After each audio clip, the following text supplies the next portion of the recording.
है प्रिय, किस चिंता में खोई हो? महाराज, मेरे चिंतन का विषय आप जानते हैं। हमारी पुत्री अंजना अब बड़ी हो गई है और आपने अभी तक उसके लिए वर की तलाश नहीं की।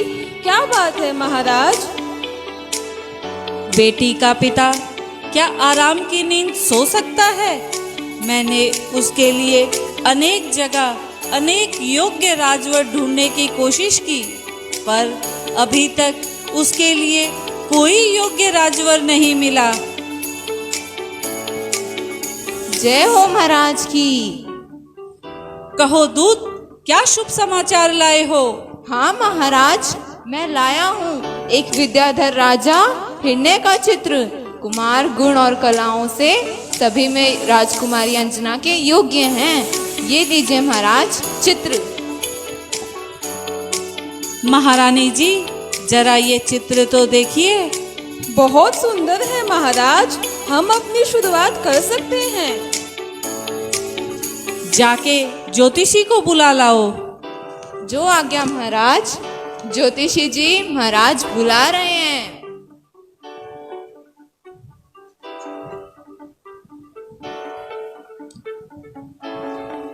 महाराज की जय हो, महाराज की जय हो। आइए पंडित जी, विराजिए। जो आज्ञा महाराज। पंडित जी, ये पत्रिका मिलाइए। अंजना के नक्षत्र मिलते हैं क्या? अभी देखता हूँ महाराज, अभी देखता हूँ महाराज। महाराज, कुमार के सभी गुण उत्तम है, परंतु परंतु क्या ज्योतिषी जी? महाराज, कुमार की उम्र बहुत ही कम है। सिर्फ 18 साल की उम्र में ही दीक्षा लेकर मोक्ष को चले जाएंगे। ऐसा वर क्या काम का, जिसकी उम्र ही न हो? हमें ऐसा वर नहीं चाहिए। आप जा सकते हैं पंडित जी। जो आज्ञा महाराज। सेकंड दूत की एंट्री। महाराज की जय हो, महाराज की जय हो। कहो दूत, क्या शुभ समाचार लाए हो? महाराज, मैं आदित्यपुर के राजा प्रहलाद के पुत्र पवन कुमार का चित्र लाया हूँ महाराज। देखिए महारानी। अति सुंदर चित्र है महाराज, आप ज्योतिषी को दिखाइए। दूत, जाकर पंडित जी को बुला लाओ। जो आज्ञा महाराज। पंडित जी, पंडित जी, पंडित जी महाराज बुला रहे हैं।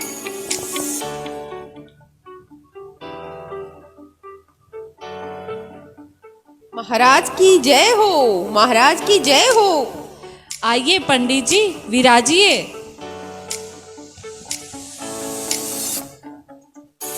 जी महाराज। पंडित जी, यह पत्रिका मिलाइए। इसके नक्षत्र अंजना के साथ मिलते हैं क्या? अभी देखता हूँ महाराज। महाराज, ये कुंडली तो अति उत्तम है, सर्वश्रेष्ठ है, सुंदर है। वाह पंडित जी वाह, आपने हमें बड़ी ही खुशखबरी सुनाई है। दूत, अभी जाके हमारा ये संदेश आदित्यपुर ले जाइए। हमारा प्रस्ताव रखिए। जो आज्ञा महाराज। आप जा सकते हैं पंडित जी। महाराज की जय हो, महाराज की जय हो।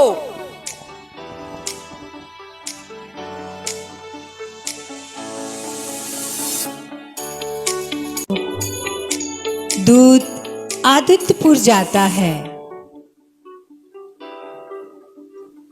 महाराज की जय हो, महाराज की जय हो। कहो दूत, क्या समाचार लाए हो? महाराज, मैं महेंद्रपुर से आया हूँ। राजा महेंद्र की पुत्री अंजना वो आपके पुत्र पवन कुमार के रिश्ते का प्रस्ताव लाया हूँ। राजकुमारी का चलचित्र लाया हूँ महाराज।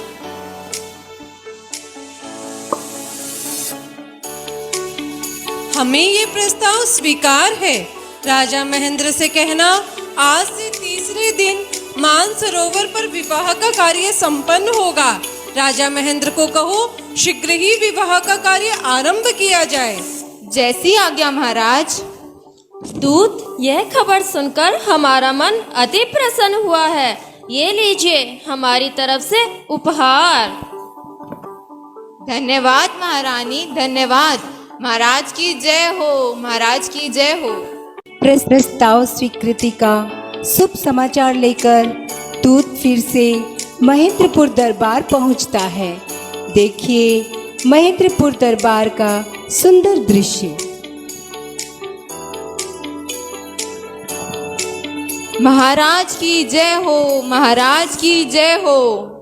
आओ दूत, कहो क्या शुभ समाचार लाए हो? महाराज, मैं अत्यंत ही शुभ समाचार लेकर पधारा हूँ। क्या पवनजय के पिता ने हमारा प्रस्ताव स्वीकार किया है? हाँ महाराज, हाँ। आज से ठीक 3 दिन बाद मानसरोवर में राजकुमारी जी का विवाह होगा। आप विवाह की तैयारियां शुरू कीजिए महाराज। शाबाश दूत, शाबाश। तुमने हमें बहुत ही बड़ी खुशखबरी सुनाई है। तुमने बहुत सुंदर समाचार सुनाया है। यह लो बहुमूल्य भेंट हमारी तरफ से।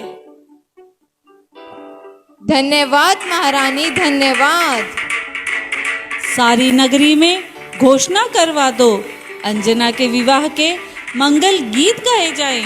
जैसी आज्ञा महाराज। महारानी जी, आप जाकर अंजना को यह खुशखबरी दे आइए। जी महाराज। पुत्री अंजना।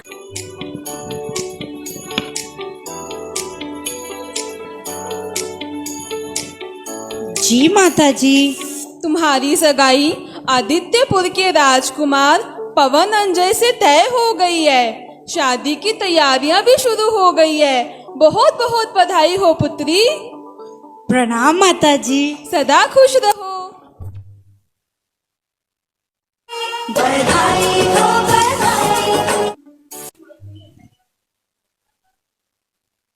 सखियां शुभ समाचार सुनकर अंजना को घेर लेती है।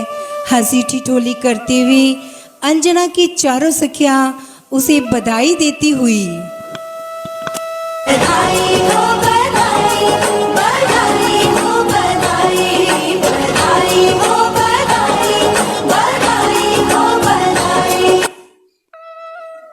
चलो सखी, तैयारियां करते हैं शादी की।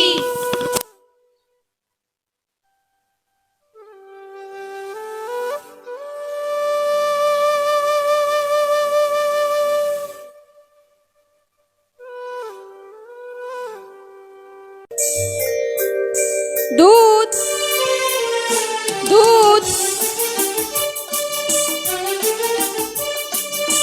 जी महारानी। शीघ्र ही वस्त्र और आभूषण के कारीगरों को मेरे कक्ष में पेश किया जाए। जो आज्ञा महारानी।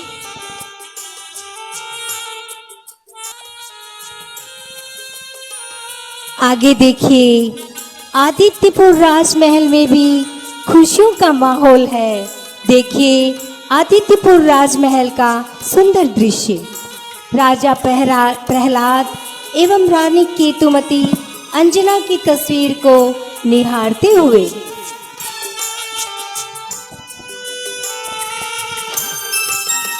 मंत्री जी, मंत्री जी। जी महाराज, फरमाइए क्या आज्ञा है आपकी। मंत्री जी, ये लीजिए अंजना का चित्र। इसे राजकुमार पवनजय के पास पहुंचा दिया जाए। पूरे शहर में घी के दिए जलाए जाएं। विवाह की तैयारियां शुरू की जाए। मिठाइयां बांटी जाएं। शहनाइयां बजाकर, ढोल नगाड़े बजाकर पूरे शहर में विवाह का निमंत्रण दिया जाए। महाराज, यह खबर सुनकर तो हमारा मन अति प्रफुल्लित हो उठा है। हम हमारे कुंवर की शादी बड़े ही धूमधाम से करना चाहेंगे।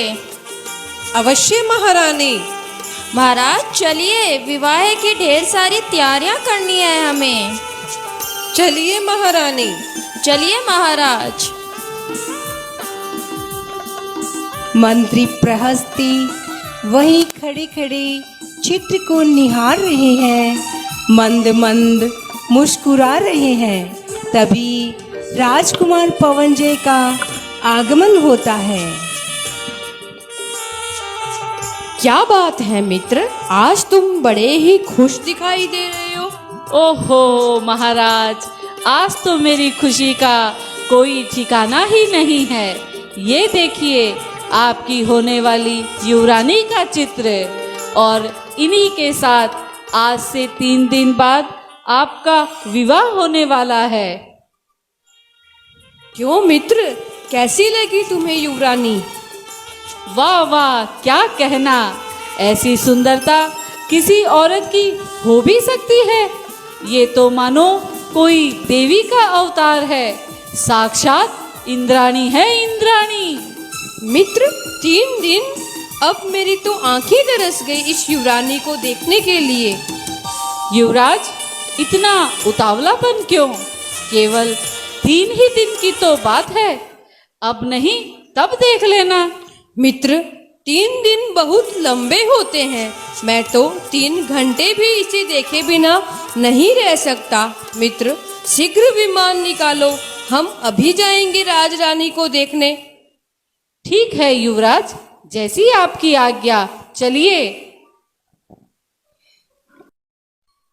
दोनों मित्र राजकुमार पवनजय और प्रसिद्ध महेंद्रपुर से आदित्यपुर के लिए रवाना होते हैं। इधर अंजना अपनी सखियों के साथ हंसी ठिठोली कर रही है।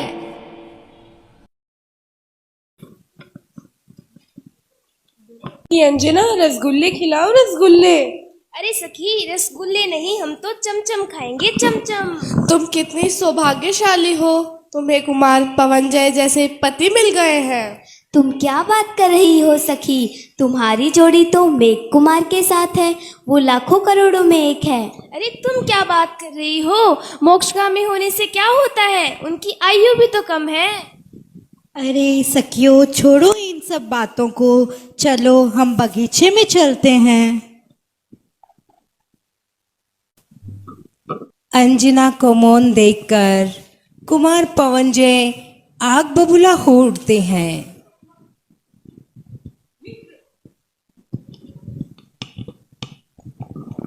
मित्र ये क्या बात हुई? मेघ कुमार की प्रशंसा सुनकर भी अंजना मौन है। क्या वो मेघ कुमार को चाहती है? प्रेम किसी और से और विवाह किसी और से? ये कैसा नाटक है? मैं अभी इसे यमलोक पहुंचा देता हूँ। युवराज, ये आप क्या कर रहे हैं?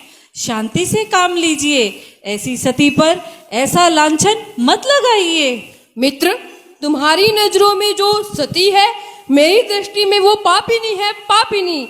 अंजना का मौन मेरे लिए जहर का काम कर रहा है।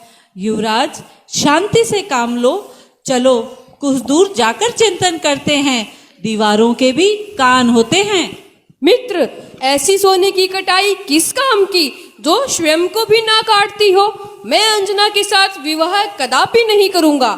कुमार कुछ सोचो, आपके पिताजी ने विवाह का वचन दे दिया है और पुत्र का कर्तव्य होता है अपने पिता के वचन की रक्षा करना। ये आपका फर्ज है।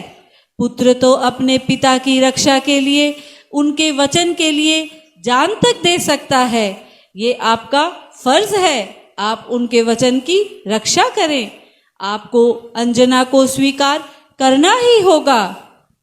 ठीक है मित्र, तुम्हारे कहने पर मैं अंजना के साथ विवाह तो कर लूंगा, परंतु मैं उसे बहुत ही कठोर दंड भी दूंगा। आपका क्रोध क्षणिक है युवराज, शादी के पश्चात आप सब भूल जाएंगे। भूल जाऊं मित्र? शांत हो जाइए, आइए अब घर चलते हैं और फिर विचार करते हैं।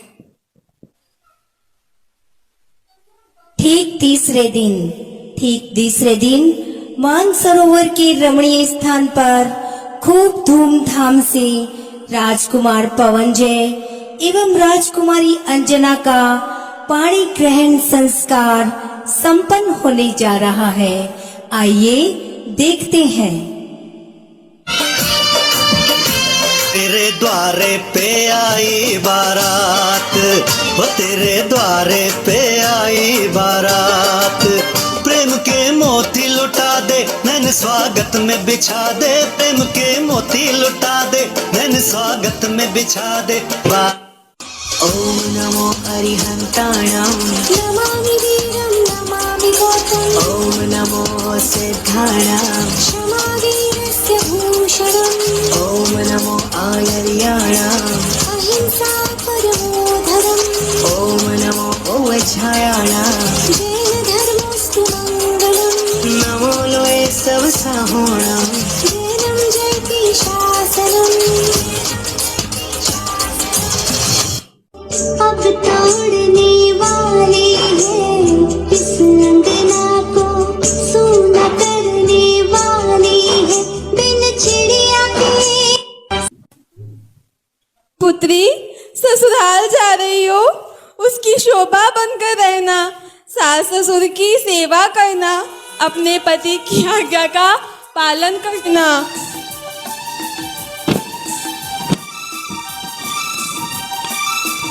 बसंता, तुम अंजना के साथ जाओगी? जी महाराज।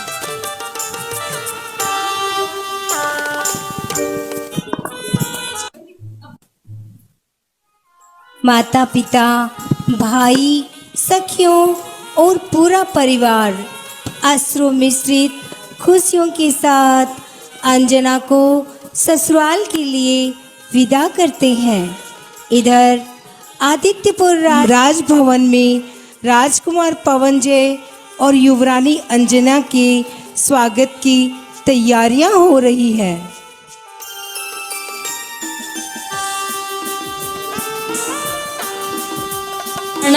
स्वर्णा, शीघ्र ही जेवरों की थाली पेश की जाए, हमें हमारी बहुरानी का स्वागत करना है। जी महारानी जी। मैं अपना भाग्य सराऊं हो, मिली अप्सरा सी बहुरानी वारी जाऊं। मैं अपना भाग्य सराऊं, चीर संजोई आस फली है, जीवन की हर खुशी मिली है। ओ नगरी में सबको इच्छित सौगात दिलाऊं, मैं अपना भाग्य सराऊं, मैं अपना भाग्य सराऊं। राजकुमारी अंजना पवनजय के साथ राजमहल में आती है। रानी केतुमती आरती के थाल के साथ स्वागत करती हुई।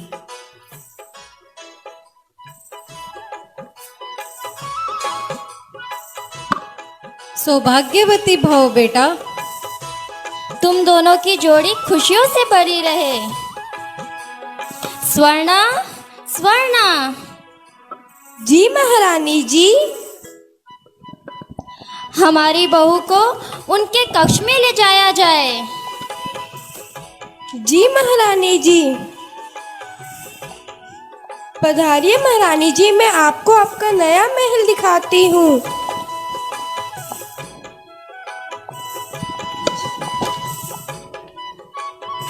आओ स्वर्णा। दासी, ये देखिए आपका नया महल। आप यहीं पर आराम करिए, आपको जो भी काम हो मुझे आवाज दे दीजिए। ठीक है स्वर्णा। जो आज्ञा महारानी जी। अंजना आदित्यपुर अपनी ससुराल में अपनी सखी बसंतमाला के साथ अपने कक्ष में बैठी है। राजकुमार पवनजय का बेसब्री से इंतजार हो रहा है। अरे अंजना, इतनी अधीर क्यों हो रही हो? बसंता, क्या बात है? पतिदेव क्यों नहीं आए अब तक? अरे राजकुमार अपने कक्ष में मित्रों के साथ बैठे होंगे, तुम चिंता मत करो, वो आ जाएंगे। बसंता, लगता है मेरा भाग्य ही रूठ गया है। नहीं नहीं अंजना, तुम व्यर्थ में ही चिंता कर रही हो, वो अवश्य पधारेंगे। रात बहुत हो चुकी है सखी, मुझे तो कुछ अनहोनी सी लग रही है। नहीं नहीं, ऐसी बातें क्यों कर रही हो? तुम व्यर्थ में ही चिंता कर रही हो, वो आ ही रही होंगे। बहुत देर हो चुकी है सखी, तुम जाकर सो जाओ। आपके सोने से पहले मैं नहीं सो सकती, मैं नहीं जाऊंगी सोने। मैं कैसे सो जाऊं सखी, मेरा तो भाग्य ही सो गया है। नहीं नहीं अंजना, ऐसे रो मत सखी, मैं अभी पहरेदार जी से पूछती हूँ कि वो कहाँ गए हैं। तुम बैठो।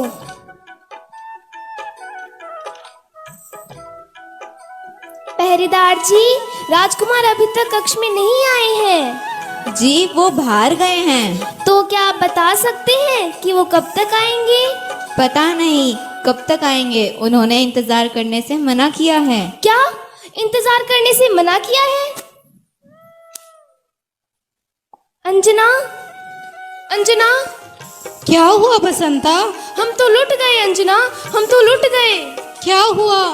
राजकुमार कहीं चले गए हैं और उन्होंने कहा है कि हम उनका इंतजार ना करें। हम तो लुट गए अंजना, हम तो लुट गए। हे भगवान, ये क्या हो गया मेरे साथ? रो मत अंजना, रो मत। अंजना रोती बिलखती बेहोश हो जाती है। सखी बसंतमाला होश में लाने का बहुत प्रयत्न करती है और पंखे से उन्हें हवा देती है। अंजना, अंजना, अंजना, अंजना, मुझे शीघ्र ये बात रानी को बतानी होगी। बसंता रानी केतुमती के पास जाती है।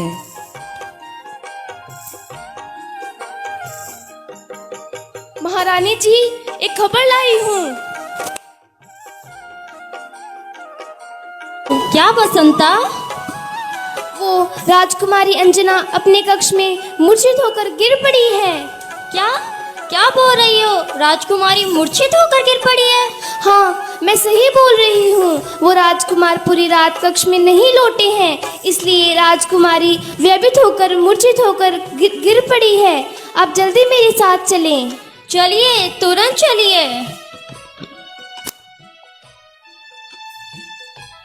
रानी केतुमती बसंता के साथ अंजना के कक्ष में जाती है।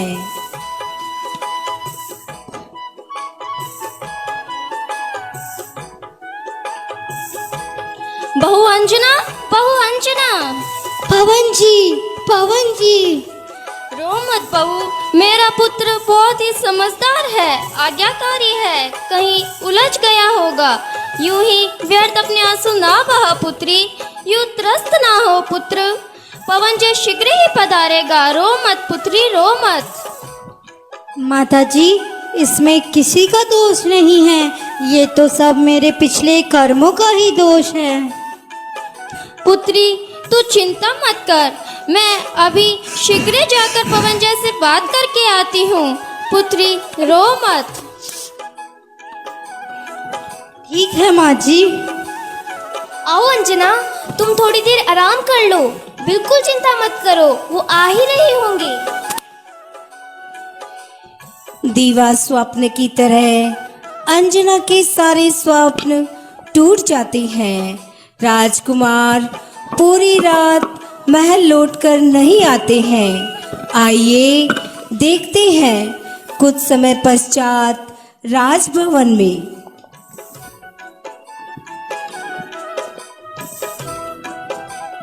पुत्र पवन जय, पुत्र पवन जय।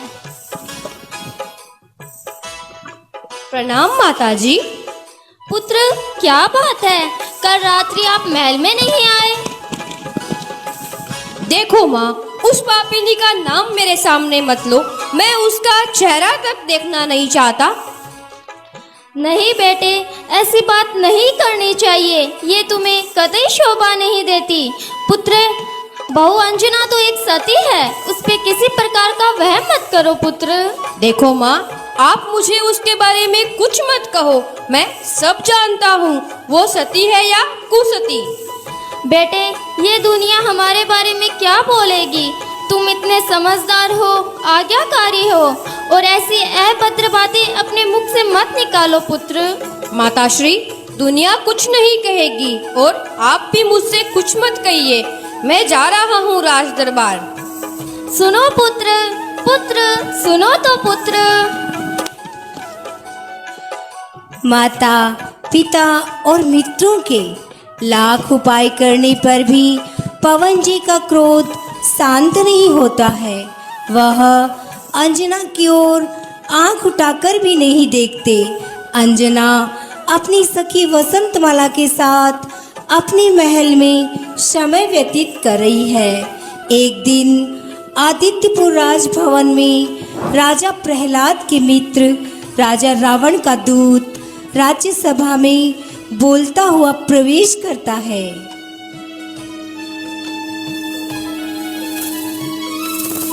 जय हो महाराज की जय हो। कहो दूत, तुम्हारा आगमन कहाँ से हुआ है? महाराज, मैं लंका नरेश रावण का दूत हूँ। हमारे मित्र लंकेश ने क्या संदेश भेजा है? महाराज, वरुण ने लंकेश की बात नहीं सुनी, इसलिए महाराज वरुण ने उनके ऊपर युद्ध छेड़ दिया है। युद्ध में वीर सैनिकों को बंदी बना लिया है। ये मैं क्या सुन रहा हूँ? मेरा मित्र लंकेश संकट में है। मुझे अवश्य ही उसकी सहायता करनी चाहिए। मैं शीघ्र ही सेना भेज रहा हूँ। राजा लंकेश को कहना, हम उसकी सहायता अवश्य करेंगे। ठीक है महाराज। राजकुमार पवनजय, जो आज्ञा पिताश्री। हमारा मित्र लंकेश संकट में है, उसकी सहायता के लिए हमें युद्ध के लिए जाना होगा। पुत्र, तुम शीघ्र ही सेना तैयार करो और युद्ध के लिए प्रस्थान करो। जो आज्ञा पिताश्री। वन कुमार युद्ध के लिए सेना तैयार कर रहे हैं। युद्ध के समाचार सुनकर युवरानी अंजना चिंतित स्वर में,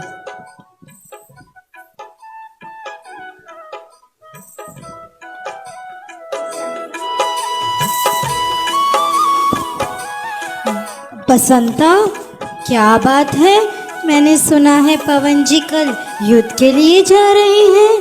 क्या कह रही हो? तो जाने से पहले एक बार भी मिलने नहीं आएंगी? वह मुझसे मिले या ना मिले, परंतु मैं उनके दर्शन अवश्य करूंगी। फिर मैं यदि मर भी जाऊं तो मुझे कोई दुख नहीं है। ठीक है सखी, तो हम अभी चलते हैं। बाजे बज रहे हैं, अभी की अभी चलते हैं। चलो सखी। हाँ हाँ बसंता, जल्दी चलो, आरती की थाल ले आओ। हाँ, मैं ले लेती हूँ। मैं पवन जी को सगुन दूंगी। हम वहाँ खम्बे के पास जाकर खड़े हो जाते हैं। हाँ हाँ बसंता, चलो। तुम यहाँ?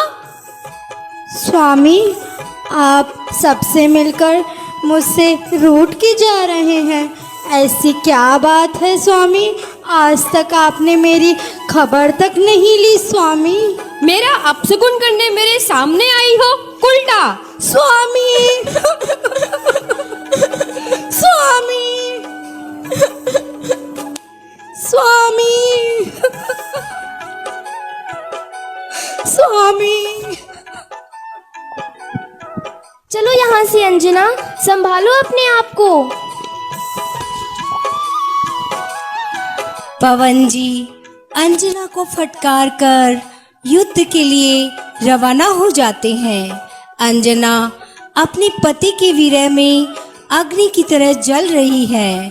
सेना लेकर जाते हुए पवन जी मानसरोवर के पास रात्रि में विश्राम के लिए रुकते हैं। कभी बात करते हैं तो कभी मौन हो जाते हैं। मित्र, तुम्हारा क्रोध अभी तक शांत नहीं हुआ। यूं आंसू बहाते हुए निर्दोष प्रतिवर्ता पर अपमान करना, उसका तिरस्कार करना, उसका दिल दुखाना, ये कहाँ का न्याय है? मित्र, ये सब बातें मुझे अच्छी नहीं लगी। छोड़ो इन बातों को। मित्र, इस वृक्ष पर यह चकवी क्रुदन क्यों मचा रही है? राजकुमार, देखिए, उस वृक्ष पर एक चकवा बैठा है। एक रात के वियोग से यह चकवी क्रुदन कर रही है। बस एक रात? केवल एक रात में यह चकवी इतना क्रुदन कर रही है? हाँ महाराज, नारी के मन की पीड़ा को कोई नहीं जान सकता है। तब तो मित्र, अंजना का भी बुरा हाल हो रहा होगा, तड़प रही होगी बेचारी। उस अबला नारी का क्या दोष? क्यों नहीं, जिस दिन से शादी करके आई है उस दिन से विरह की आग में जल रही है। मैंने शादी के पश्चात उसकी खबर तक नहीं ली। मुझे उसे छोड़े कई वर्ष बीत चुके हैं। वो बेचारी अबला नारी इस तिरस्कार की आग में जल रही होगी। उस अबला बेचारी का क्या दोष? मित्र, मैंने युद्ध से आते आते नहीं मित्र, मुझे अभी अंजना से मिलना होगा, उससे क्षमा मांगनी होगी। हो सके तो वह मुझे क्षमा कर दे। ठीक है राजकुमार, चलिए विमान में बैठकर महल चलते हैं। चलो अभी चलते हैं राजकुमारी के पास। पवन जी और मित्र प्रसिद्ध अधीर होकर अंजना के महल में पहुंचते हैं। अंजना दुख के क्षणों में धर्म का सहारा लेती है, धर्म का संबल लेती है और सामायिक में बैठी हुई है। बसंतमाला, बसंतमाला। अरे, इतनी देर रात में कौन आया होगा? पवन जी तो अभी युद्ध में गए हैं। बसंतमाला, महारानी से कहिए युवराज पवन जय उनसे मिलने आए हैं। क्या युवराज मिलने आए हैं? अंजना, युवराज मिलने आए हैं। युवराज तुमसे मिलने आए हैं। स्वामी आए हैं। हाँ हाँ, स्वामी आए हैं। स्वामी, अंजना, स्वामी, अंजना। स्वामी। तुम निर्दोष हो अंजना, तुम्हारा कोई दोष नहीं है। मुझे क्षमा कर दो, मैंने तुम्हें बहुत कष्ट दिए हैं। नहीं नहीं स्वामी, ऐसा कहे आप मुझे लज्जित कर रहे हैं। स्वामी, ये तो मेरे ही किसी अंतराय कर्मों का उदय था, जिसके फलस्वरूप विरहनी बनी रही। इसमें आपका कोई दोष नहीं है। यह तो सब मेरे पिछले कर्मों का ही दोष है। मैं तो आपको पाकर धन्य हो उठी हूँ स्वामी।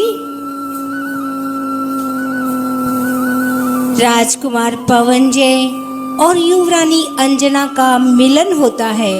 दोनों सुख दुख की बातें करते हैं और जैसे ही भोर होती है पवन जी वापस रवाना होने की तैयारी करने लगते हैं। प्रिय, मैं युद्ध में जाते जाते यहाँ आया था। अगर किसी को पता चला सब मेरे बारे में क्या सोचेंगे। मुझे अब जाना होगा। नहीं स्वामी, स्वामी, इस मिलन की रात की कोई निशानी दे चाहिए। यदि कहीं कुछ हो गया तो लोग मुझे उल्टा कहेंगे। नहीं अंजना, तुम्हें डरने की जरूरत नहीं है। ये लो, तुम यह अंगूठी रख लो। ठीक है स्वामी। अब मुझे जाना होगा, मेरा मित्र बाहर इंतजार कर रहा है। ठीक है प्राणनाथ, आप युद्ध में विजय प्राप्त कर शीघ्र पधारें। पवन जय युद्ध के लिए रवाना हो जाते हैं। अंजना फिर से अपने धर्म ध्यान में लीन हो जाती है। ऐसा करते करते 3 माह व्यतीत हो जाते हैं। देखते हैं 3 माह के बाद। महारानी की जय हो, महारानी की जय हो। कहो स्वर्णा। मैं खुशखबरी लाई हूँ महारानी जी, मैं खुशखबरी लाई हूँ। खुशखबरी? कैसी खुशखबरी लाई हो? युवरानी अंजना माँ बनने वाली है। आप दादी जी और आप दादाश्री बनने वाले हैं। बधाई हो, बधाई हो। ये क्या कह रही हो? मेरा पुत्र ने तो अभी तक अंजना का मुंह तक नहीं देखा और वो पापिनी माँ बन गई।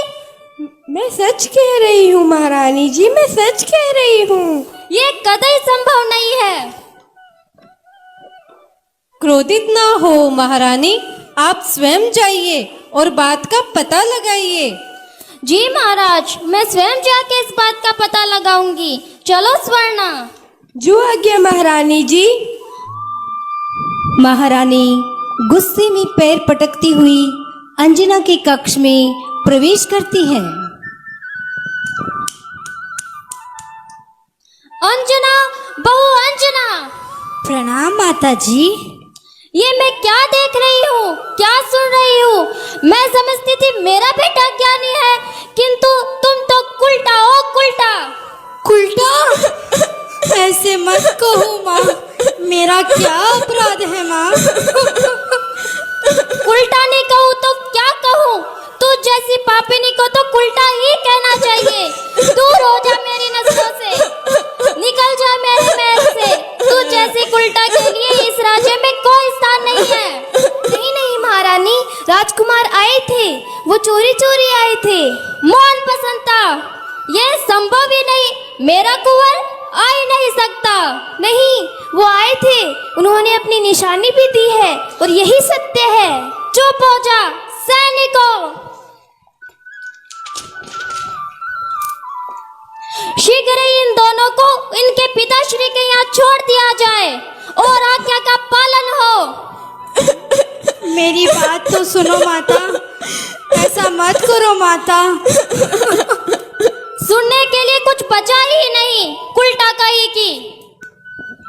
झूठा वहम मत करो मेरी माता, करो ना कलंकित ओ सासु माता।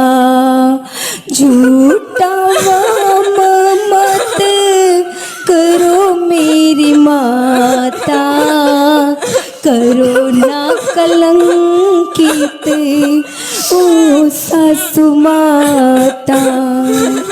नहीं हूँ कुलक्षणी में कुलटान माता, नहीं हूँ कुलक्षणी में कुलटान माता। घर पर करके शोभा बनूंगी मैं माता। जिंदगी का प्रश्न मेरा हो,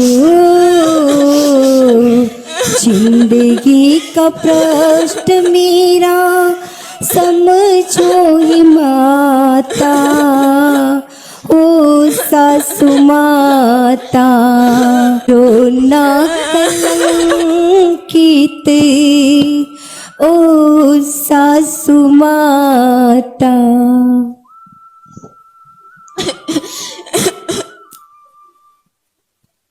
दूत अंजना और बसंता को लेकर के महेंद्रपुर महल पहुंचता है। महेंद्रपुर महल में पहुंचकर दूत आकर राजमहल में बसंता के आने की खबर देता है। महाराजा, राजकुमारी अंजना आपके दर्शनों को आज्ञा चाहती है। क्या राजकुमारी अंजना आई है यूं अचानक? वह अकेले कैसे आई है? जी महाराज, उन्होंने काले वस्त्र धारण किए हैं। लगता है वह कलंकित होकर आई हैं। कलंकित होकर आई है? जी महाराज, लगता तो ऐसा ही है। कलंकित होकर आई है तो वह चाहे हमारी पुत्री ही क्यों ना हो, उसे राज्य से निकाल दो। मैं तो उसका मुंह तक नहीं देखूंगा। जाओ, उसे जाकर कह दो, अन्यथा कहीं और चली जाए। जैसी आज्ञा महाराज। महाराज, ये मैं क्या सुन रही हूँ? पुत्री अंजना कलंकित होकर आई है। इससे तो अच्छा होता पैदा होते ही मर जाती, एक ही बार रोना पड़ता। अब तो मुझे जिंदगी भर रोना पड़ेगा।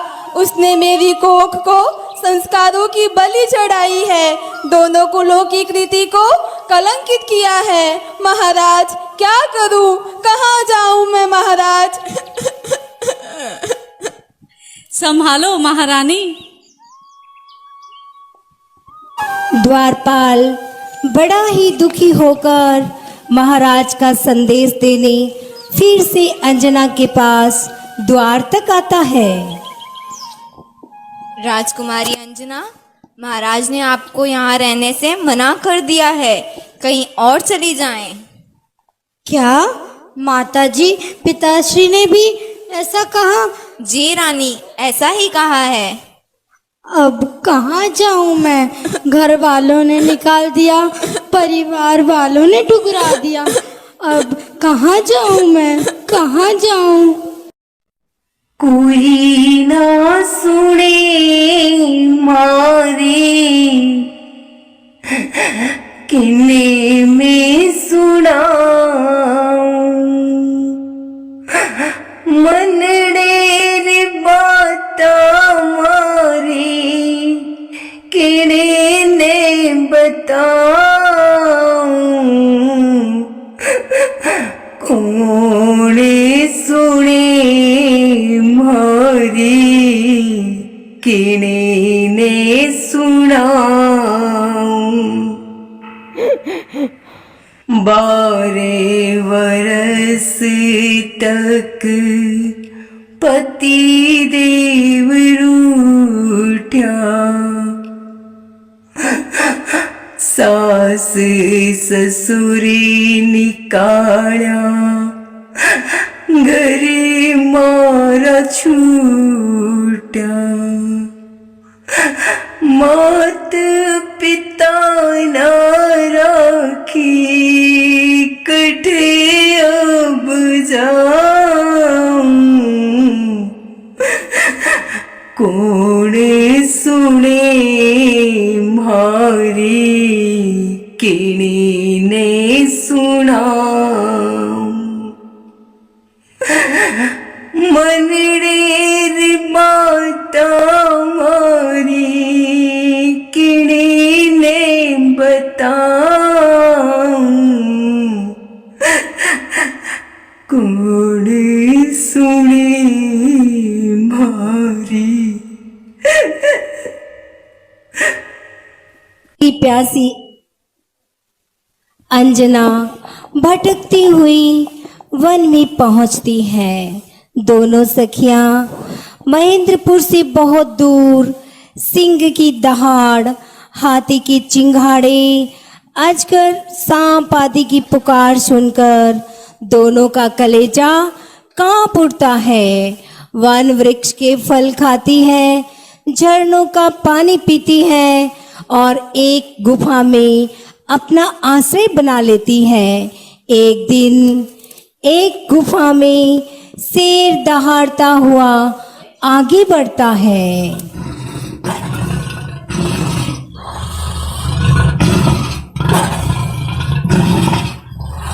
अरे अरे अंजना, शेर!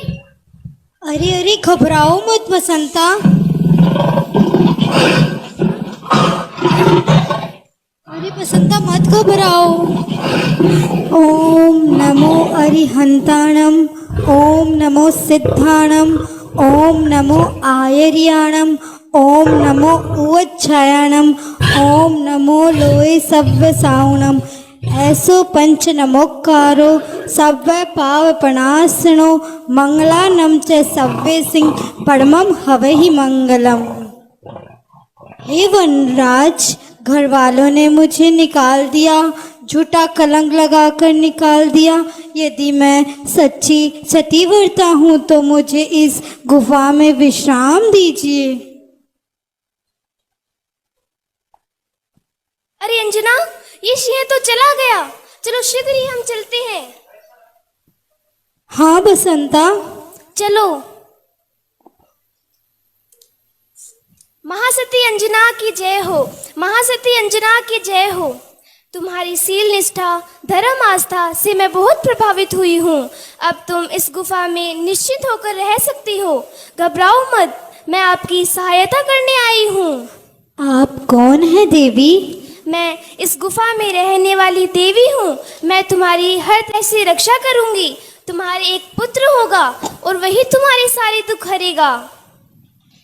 देवी, मैं आपका ये उपकार कभी नहीं भूलूंगी। इसमें उपकार कैसा, यह तो मेरा दायित्व है। तुम जैसी शीलनिष्ठ सती की रक्षा करना तो मेरा फर्ज है। महासती अंजना की जय हो, महासती अंजना की जय हो। दुख के समय में समय व्यतीत हो रहा है। एक दिन आकाश मार्ग से विचरण करते हुए लब्धिधारी मुनिवर अंजना के पास पधारते हैं।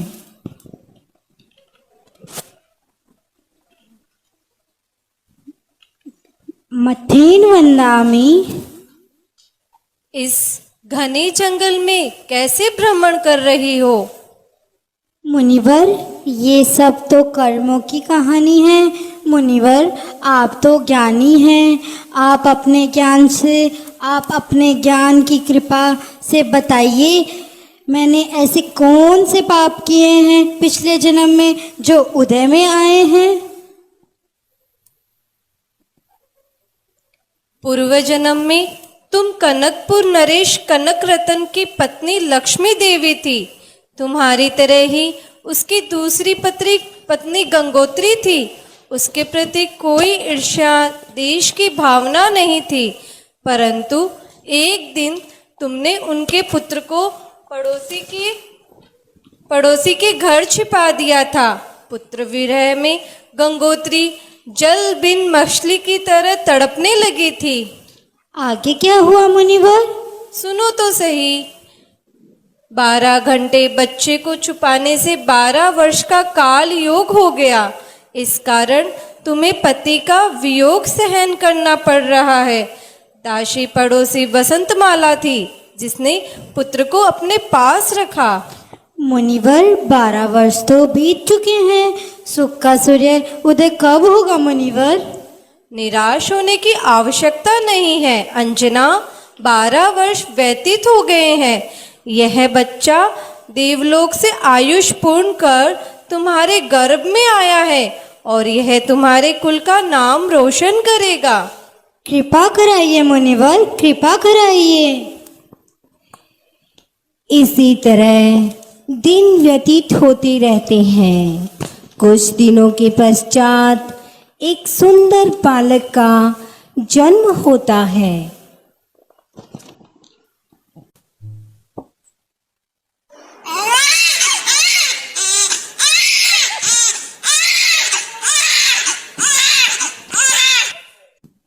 मेरे नन्हे राज दुलारे रोना ना रे ना, तुम रोना ना रे ना। तू रोया तो रो देगी हाँ, तू रोया तो रो देगी तेरी प्यारी माँ। मेरे नन्हे राज दुलारे रोना ना रे ना, तुम रोना ना रे ना। अरे अंजना, देखो तो सही, ये बालक कितना पराक्रम और सुरकुट दिख रहा है। यह सारी सूचक तो इसके भाग्यशाली होने के चिन्ह हैं। कहाँ है ये भाग्यशाली बसंता? अगर ये भाग्यशाली होता तो इसका जन्म राजमहल में होता, उत्सव मनाया जाता। यूं इसका जन्म गुफा में ना होता। कहाँ है ये भाग्यशाली? नहीं नहीं, ये बालक हमारे सारे दुख हर लेगा। अब हमें रोने की जरूरत नहीं है अंजना, अब हमें रोने की जरूरत नहीं है। जंगल में कुछ क्रंदन सुनकर ऊपर से जाते विमान से हनुपुर नरेश गुफा के पास जाते हैं।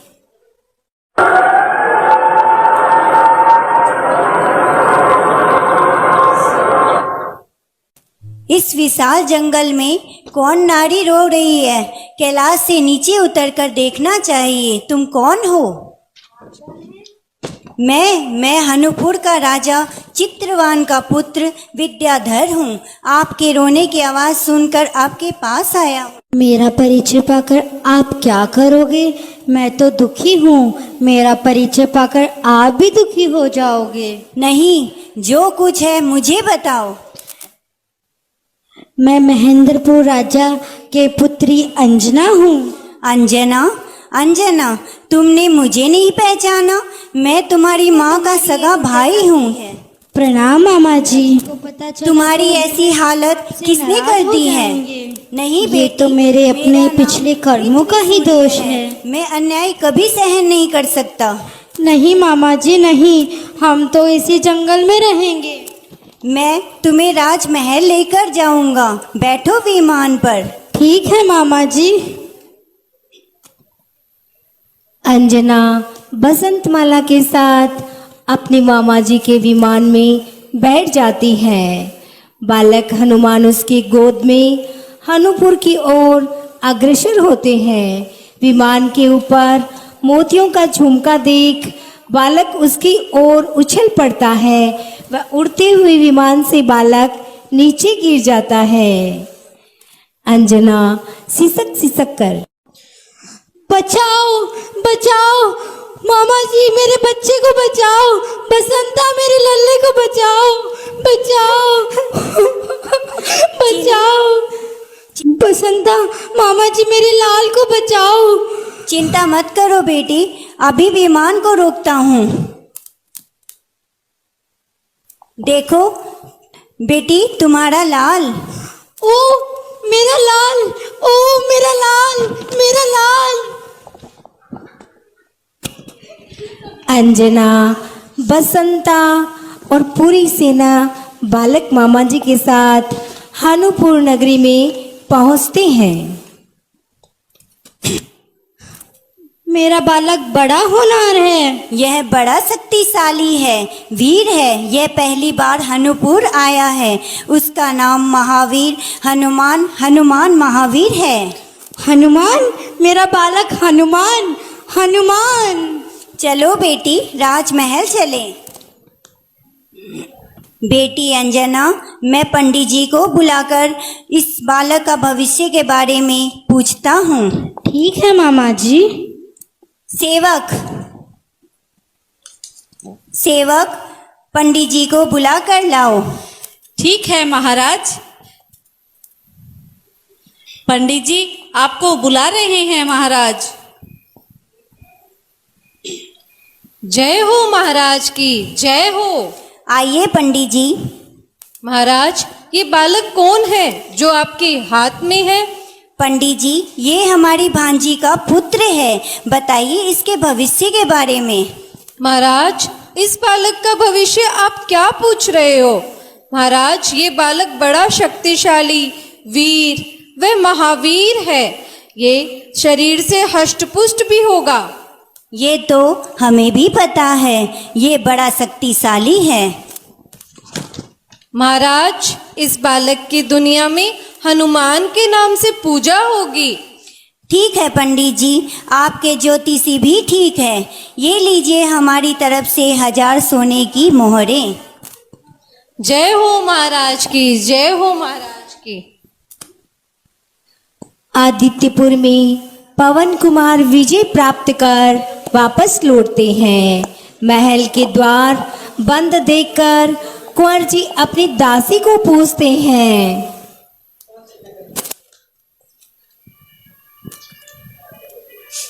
स्वर्णा, स्वर्णा। जी राजकुमार जी। क्या बात है, महल के द्वार बंद हैं, अंजना कहाँ गई? मैं आपको क्या बताऊं, आपके जाने के बाद बहुत बड़ा अनर्थ हो गया। युवरानी अंजना गर्भवती हो गई थी तो रानी ने उनको कलंकित करके राजमहल से निकाल दिया। क्या? ये तुम क्या कह रही हो? मैं सच बोल रही हूँ राजकुमार, मैं सच बोल रही हूँ। कुंवर जी अपनी माता के पास जाते हैं। अन्याय हो गया माताजी। क्या हुआ पुत्र? उस रात की साक्षी के लिए मैंने अंजना को अंगूठी भी दी थी, परंतु आपने उसका विश्वास नहीं किया, कलंकित कर राज्य से निकाल दिया है। हाय, ये मैंने क्या अनर्थ कर दिया। अपने ही हाथों से अपने कुल का विनाश कर दिया। तुमने जो अंगूठी दी थी उसका विश्वास न करके मैंने अपराध किया है पुत्र, मुझे क्षमा कर दो। आप चिंतित मत होइए माताश्री, मैं अभी जाकर अंजना को ढूंढ कर लाता हूँ। पुत्र, मैंने तो उसे कलंकित करके महेंद्रपुर भेज दिया है। आप चिंतित मत होइए, मैं अभी महेंद्रपुर जाकर अंजना को लेकर आता हूँ। शीघ्र विमान निकालो, हम अभी महेंद्रपुर चलेंगे। जी युवराज, चलिए। पवन जी अपने मित्र को लेकर जंगल में अंजना की खोज करने लगते हैं। कहाँ छिपी हो प्यारी मेरी अंजना रानी, कहाँ छिपी हो प्यारी मेरी अंजना रानी। जंगल जंगल ढूंढ लिया, कोना कोना छान लिया, वृक्ष और पक्षी से रास्ता जान जान कर हारा। आँखियाँ बह रही तुम बिन कैसे जिए अंजना प्यारी, कहाँ छिपी हो प्यारी मेरी अंजना रानी, कहाँ छिपी हो प्यारी मेरी हृदय दुलारी। शाम होने को आ रही है। शाम तक अंजना न मिलने पर पवन जी अपने सैनिकों को आदेश देते हैं। सैनिकों, जी महाराज। मेरे लिए चिता की तैयारी की जाए। प्रतिज्ञा के अनुसार अंजना नहीं मिली है। जैसी आज्ञा महाराज। बेटे, सब अनर्थों की जड़ मैं ही हूँ। ये सब मेरे ही कारण हुआ है। मैंने ही उसे कलंकित करके दूर कर दिया है, राज्य से बाहर निकाल दिया। पुत्र, मुझे माफ कर दे पुत्र। पुत्र, मैंने अंजना को घर से निकाल दिया। आंख होते हुए भी मैंने उस पे विश्वास न करके अंधे जैसा काम किया है। पुत्र, ऐसी सीलवान सती के ऊपर कलंक लगा के मैंने बहुत बड़ा अपराध किया है। मुझे क्षमा कर दो पुत्र, मुझे क्षमा कर दो। पिताश्री, इस अन्याय का प्रायश्चित मेरे अग्नि में दहन करने से ही होगा, और कोई उपाय नहीं है और कोई प्रायश्चित नहीं है। मेरा अपराध बहुत बड़ा है। नहीं पुत्र, नहीं। मैं अग्नि में दहन करने जा रहा हूँ। नहीं पुत्र, नहीं। पवन कुमार अग्नि में प्रवेश करने के लिए आगे बढ़ते हैं। इधर अंजना के मामा जी को पता चलता है कि पवन जी अंजना की खोज कर रहे हैं और आज वे प्रतिज्ञा के अनुसार अग्नि में प्रवेश करने जा रहे हैं। वे तत्काल अंजना को साथ लेकर जंगल की ओर चल पड़ते हैं। बेटी अंजना, मुझे पता चला है पवन जी शीघ्र ही अग्नि में प्रवेश के लिए जा रहे हैं। जल्दी चलो। हाँ हाँ मामा जी, शीघ्र चलो।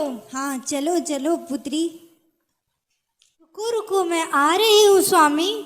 पुत्र, अंजना आ रही है। पुत्र, बेटी आ गई। क्या माँ, अंजना आ गई है? हाँ पुत्र, हाँ। माँ, कहाँ है अंजना? देखो पुत्र, वो सामने से आ रही है। पुत्र, आ गई अंजना, आ गई। तभी अंजना व मामा जी की एंट्री होती है। अंजना व पवन जी का मिलन होता है। अंजना। स्वामी। अंजना, मैंने तुम्हें बहुत कष्ट दिए हैं, मुझे क्षमा कर दो। अंजना, मुझे क्षमा कर दो। नहीं स्वामी, नहीं, इसमें आपका कोई दोष नहीं है। यह तो सब मेरे पिछले कर्मों का ही फल है। बहू अंजना, मुझे क्षमा कर दो। मैंने अपराध किया है, तुझे कलंकित मानकर राज्य से बहिष्कृत कर दिया। पुत्री, मुझे क्षमा कर दे पुत्री। नहीं माताश्री, नहीं, इसमें आपका कोई दोष नहीं है। ये तो सब मेरे पिछले कर्मों का ही फल है। मामा जी, यदि आप क्षण भर भी देरी करते तो मुझे जीवित नहीं देख पाते। मैं भी अपने प्राण त्याग देती।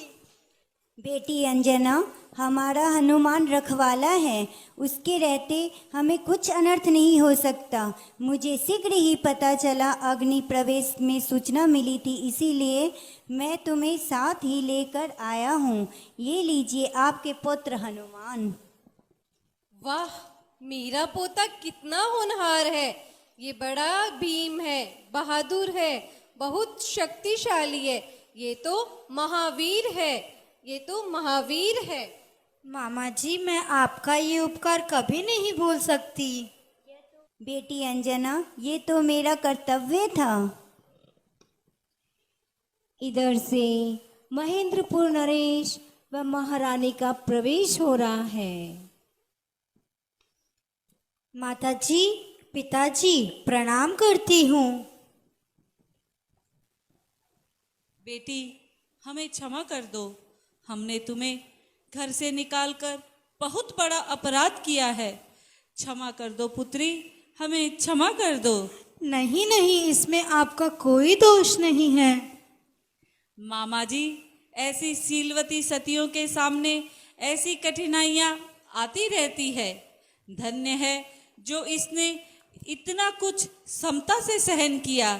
धन्य हो बेटी, तुम धन्य हो। पुत्र, अब जब सब ठीक हो ही गया है तो चलो अपने राज्य चलते हैं। बहू, तुम भी चलो हमारे साथ। जैसी आपकी आज्ञा माताजी। धन्य है भारत की नारी, धरा की भांति सहिष्णु, पर्वत की भांति अडिग, गंगा की तरह पवित्र। जय हो सती अंजना, जय हो महासती अंजना। बाधाएं घर पास आए तो उन्हें सहलाओ, विपत्तियों से घिर जाओ तो मन को धैर्य बंधाओ। कायर और बेजान बनकर जीने से क्या होगा। सती अंजना की तरह नारियों, अपने अस्तित्व को सजाओ, अपने अस्तित्व को सजाओ। एक बार सब साथ में महासती अंजना